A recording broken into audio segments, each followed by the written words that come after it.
Alors, le DPC pluriprofessionnel, il concerne au minimum 2 professions différentes, quel que soit leur mode d'exercice. Donc que la profession soit libérale, salariée ou hospitalière, c'est un mode d'exercice différent.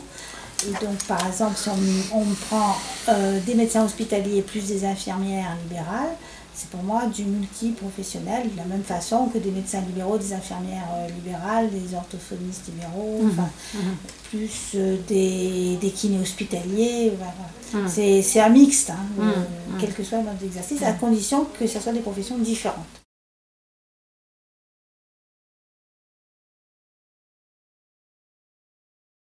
Tout ça, c'est ouvert. Tout professionnel qui doit remplir son obligation de DPC peut soit choisir un programme monoprofessionnel, soit un programme pluriprofessionnel. Mais il appartient à l'organisme de DPC d'ouvrir son programme. C'est-à-dire c'est l'organisme de DPC qui dit « moi je vise tel type de population ». L'organisme de DPC qui dit « je ne vise que les professions libérales », effectivement, il n'aura que des professions libérales. S'il l'ouvre à des salariés, il aura également des salariés. Pareil, un hôpital, organisme de DPC qui l'ouvre qu'à son personnel, il n'aura pas des libéraux, mais il peut ouvrir à des libéraux aussi.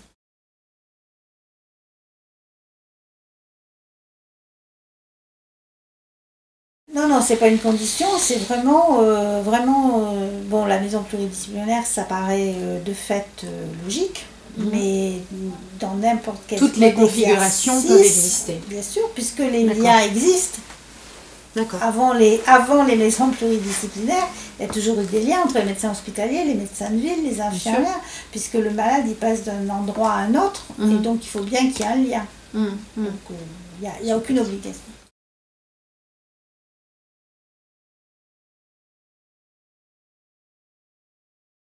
Il faut au minimum de professions, quel que soit le mode d'exercice des professionnels.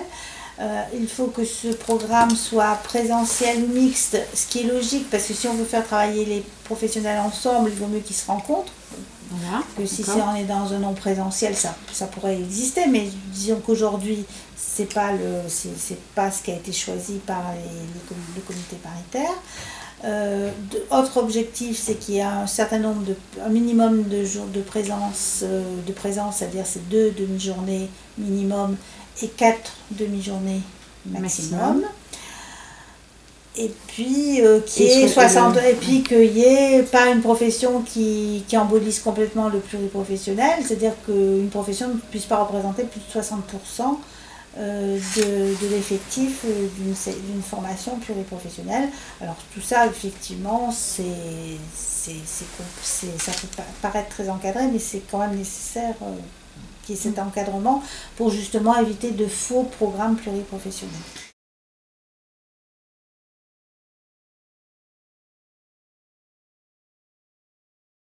C'est l'obligation d'un programme annuellement. Ou d'un programme pluriannuel auquel ils participent module par module chaque année. Mais c'est un programme. Après, aujourd'hui, les professionnels ont la possibilité de faire plusieurs programmes, mais ce n'est pas une obligation.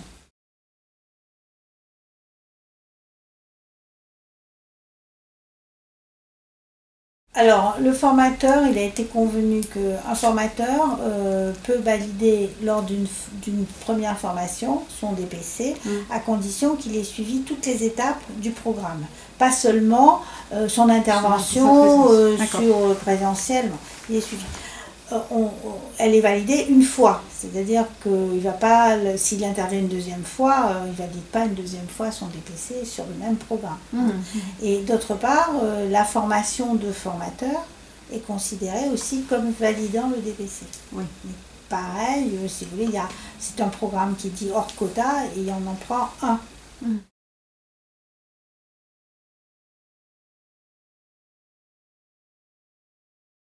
Alors, elle est imputée ni pour le pluriprofessionnel, à la hauteur de un programme pour le pluriprofessionnel, auquel on pourra ajouter un programme PAERPA, qui sera aussi pris sur l'enveloppe pluriprofessionnelle et qui est bien sûr hors quota de l'enveloppe du professionnel, plus un programme de formation de formateurs et éventuellement un programme de maîtrise de stage.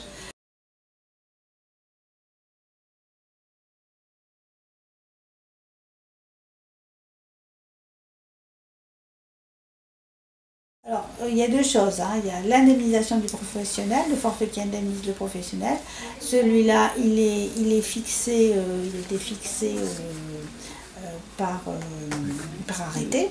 Hein. Donc, si c'est un médecin, c'est 172 € je crois, par demi-journée, etc. Je n'ai pas en tête tous les prix. 18,13 € pour les épéistes. Voilà, donc chacun touche son indemnisation, quel que soit le type de programme qu'il fait.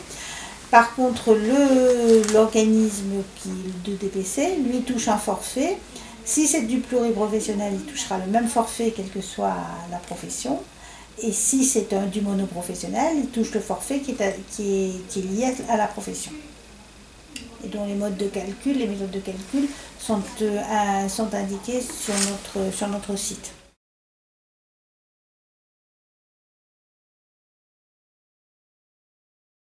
L'HAS n'a pas défini de méthode spécifique au pluripro.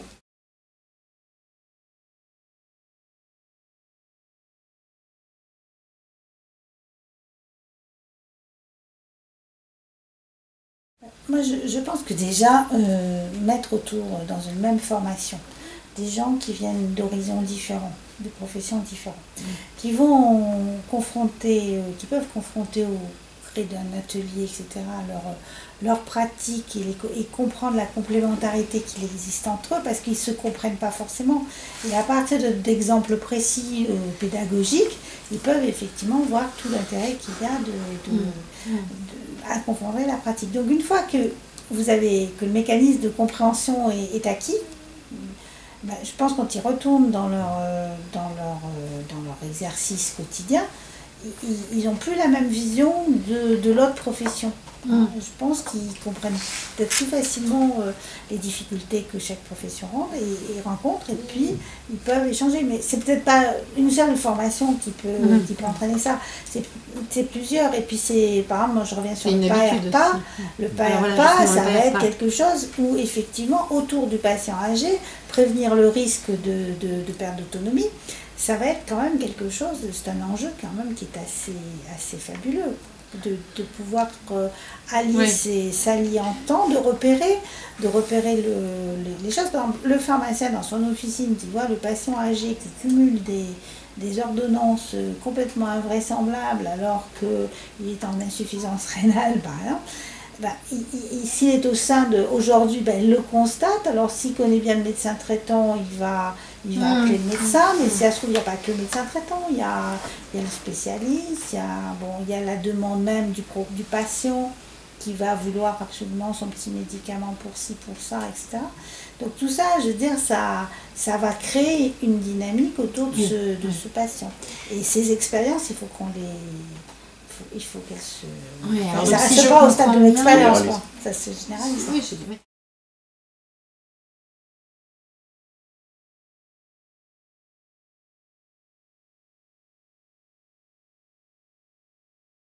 la question c'était effectivement, il ne faut pas que le PAERPA mange toute l'enveloppe. Or, nous, en fait, on nous a dit qu'il fallait que ça soit pris sur cette enveloppe, mais c'est forcément un sous-ensemble de l'enveloppe. Après, reste le dimensionnement de l'enveloppe. Mais moi, le dimensionnement de l'enveloppe, c'est plus à ma main.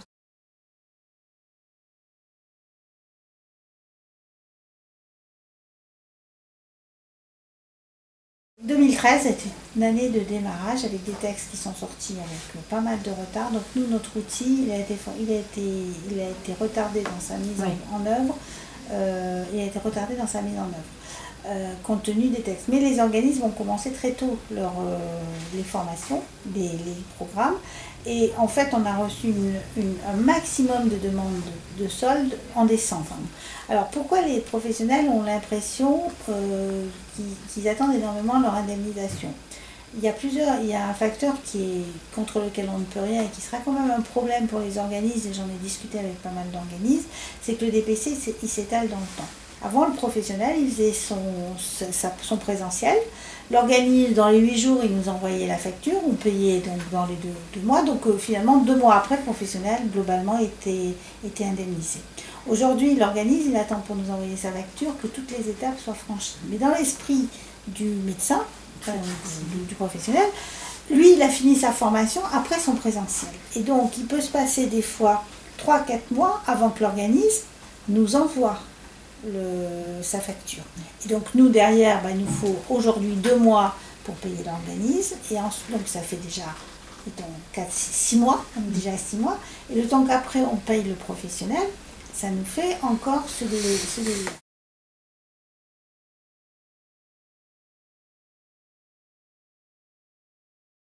Pour l'instant, non. Pour l'instant, non. Est-ce que c'est quelque chose c'est des choses, on améliore complètement notre système de recherche, parce qu'on s'est aperçu que notre système, il était trop rustique, et que donc, en fait, il y a tellement de programmes, au départ, si vous voulez, on n'a pas imaginé qu'on aurait autant de programmes. Non, parce que maintenant, la notion de pluriprofessionnel, si vous voulez, au départ, la rentrée de pluriprofessionnel, c'était en fonction des gens qui cochaient les petites cases. Et maintenant, on va voir, ça sort, on va voir, l'organisme cochera pluriprofessionnel. C'est lui qui cochera, c'est lui qui décidera que sa formation est pluriprofessionnelle.